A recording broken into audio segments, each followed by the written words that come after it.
Hey YouTube, Peterbilt Knife Guy. And today I would like to introduce you to the Huntsman Woods Knife. Stay tuned. So this is the Huntsman Woods Knife made by Gabriel over at the Last Huntsman Outdoors. Check out his channel. This is a custom knife that he designed and had made. And I know I'm going to get a lot of flack for this, but I do not know the specs. I don't do any research for my videos, and I don't remember anything that is ever told to me. So, because of that, I am going to include the link to his video in the description. So if you want to know more about this, he does an excellent job because not only did he design it, he was there every step of the way when making it. Gabriel is a true outdoorsman, you know, hunter, fisher, bushcraft, all that stuff, and he does a damn good job of it. And he wanted a knife to suit his purposes, and this is what he came up with. Like I said, the Huntsman.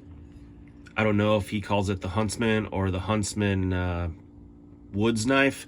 His video is called the Huntsman Woods Knife. But what we have here is a 3/16 slab of, I'll put it in here because I suck. Very, you know, another thing too, I did a couple shorts on this guy, and I know I bounce all around all the time, but it looks like this knife would be very heavy up front, but it is actually shockingly well balanced. It is balanced just right in front of where your finger would sit here. So in hand, it does not feel heavy at all. But the other problem with that too is, and it's only because of my perspective on everything in life, is it gonna chop? It will chop, but it's not a chopper per se, mainly due to its good balance. Can you choke back up and chop? Absolutely, and we're gonna do that today. He sent this to me to check out, and after I'm done with this, I'm going to be sending this to Scab at Choir Boys Cutlery to check out, and he's going to do a much better review of this than I will because he is better at using his knives than I am. But yeah, let's do some specs. What specs I can do right now.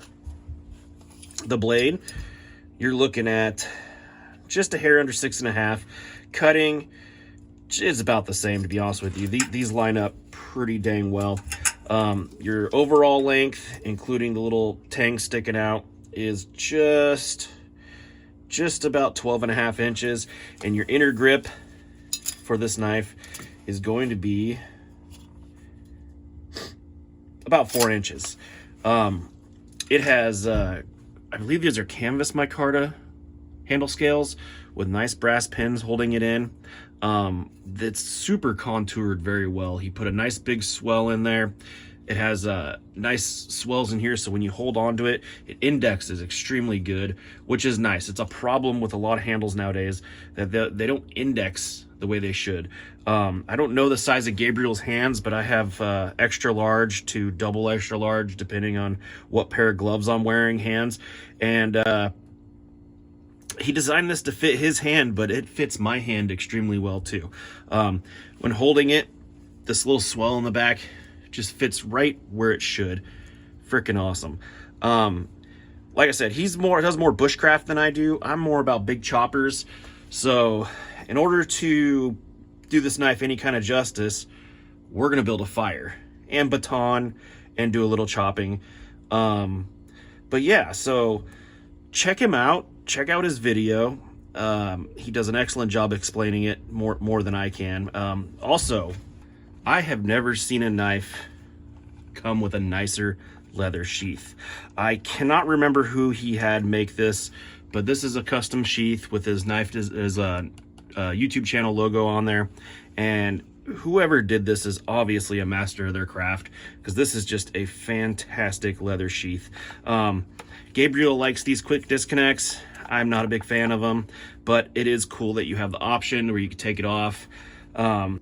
Just beautiful, high quality, thick leather, excellent fit. It is not going anywhere. There's no retention other than the sheath itself, and it pulls out extremely easily. But also is not going to fall out, which is freaking cool. So yeah, let's go build a fire. But before we build a fire, let's see how the Huntsman chops. I'm just gonna hold it in the standard hammer grip and just see what happens. See if, you know, everybody says it looks like it'd be an excellent chopper. Honestly, I haven't chopped with it to this point. He sent it to me a couple weeks ago and I've been very lagging lately. So let's do a couple chops and then we'll choke back on it and see how it handles.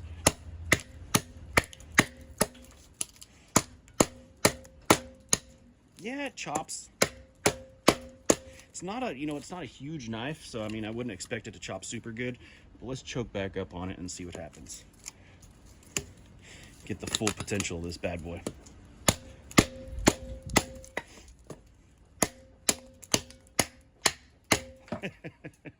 Much better. Much, much, much better.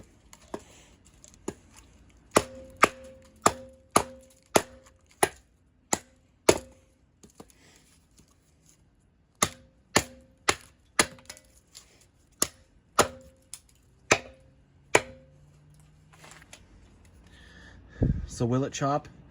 Yes, it will. Now let's build a fire. So all I have laying around, I don't have any like real wood right now. I just have this this 4x4 crap. I don't even know what it is, but let's process it down and make a fire. Baton's nice.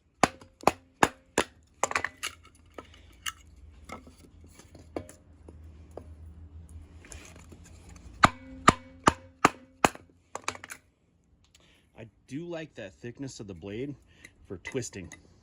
It helps a lot, splitting wood apart.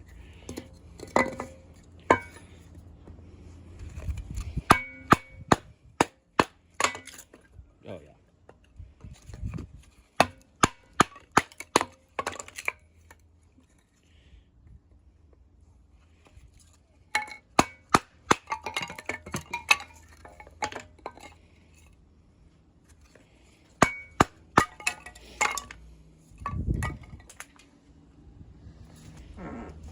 Alright, so now we got our small pieces. We're not going to build a big fire. We're just going to build a small one on the stump of truth. I am the world's worst feather sticker. One thing I will say is I am super happy he didn't put a choil in there. Excuse my dirty hands. I work for a living. That's a blister. So we'll see. You know, you're only as good as the knife, in my opinion, and sometimes the wood. But you know what? Even without a finger choil, this is freaking awesome. I hate finger choils with a passion, but I don't know, seems to be getting curls out of it. This has a very thick edge geometry too. So, oh, but I can still pull in some curls. This is obviously just crap wood, but I mean, if you're gonna start a fire with anything, it's gonna be this.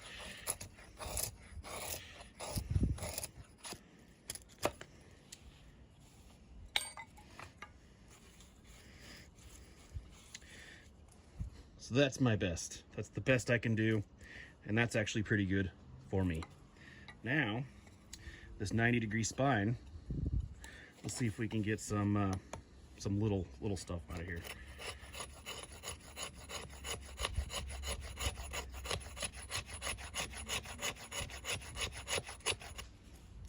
Little scrapings.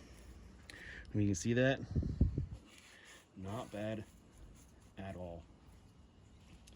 And ferro rod.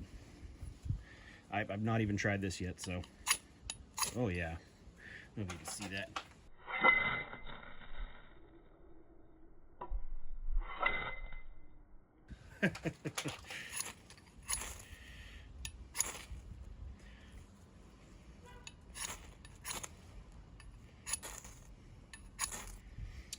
Oh, so we got a fire. Let's try that again. Somebody said you could scrape lightly with this and put a pile of ferrocerium down here, or whatever this crap is.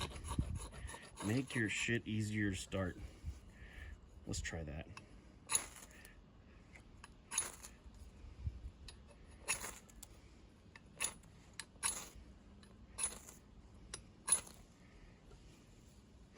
try that again, actually.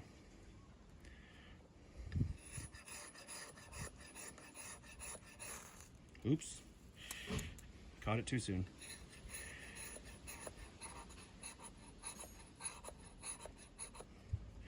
Nice little pile there. Yeah, it's my technique. I've never been one to throw sparks like this. I always tend to hit it, so I like to pull the Ferrocerium run.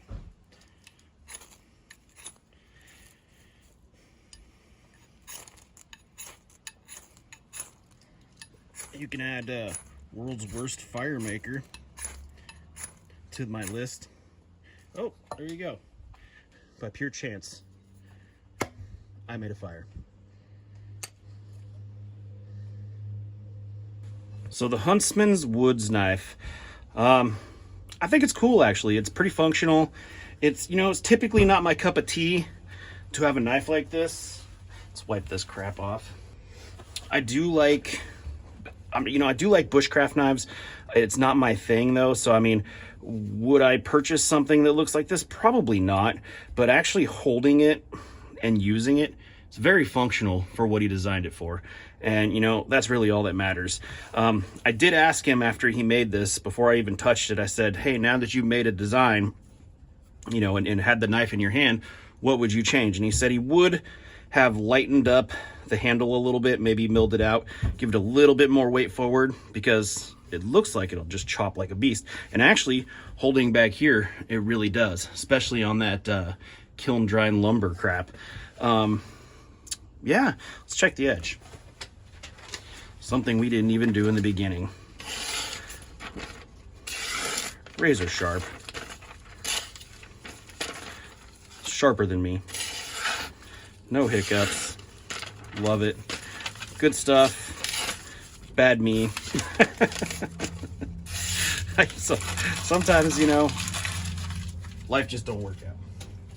But anyways, go check out Gabriel. Go check out his video. He's going to do a much better job explaining this knife than I can. And honestly, I'm interested to see Scab with Choir Boys take this out and do something with it, because if anybody can show a knife work, it's that guy. But anyways, thank you, Gabriel, for sending this to me and checking out. I'm going to send this off pretty soon. Thanks for watching.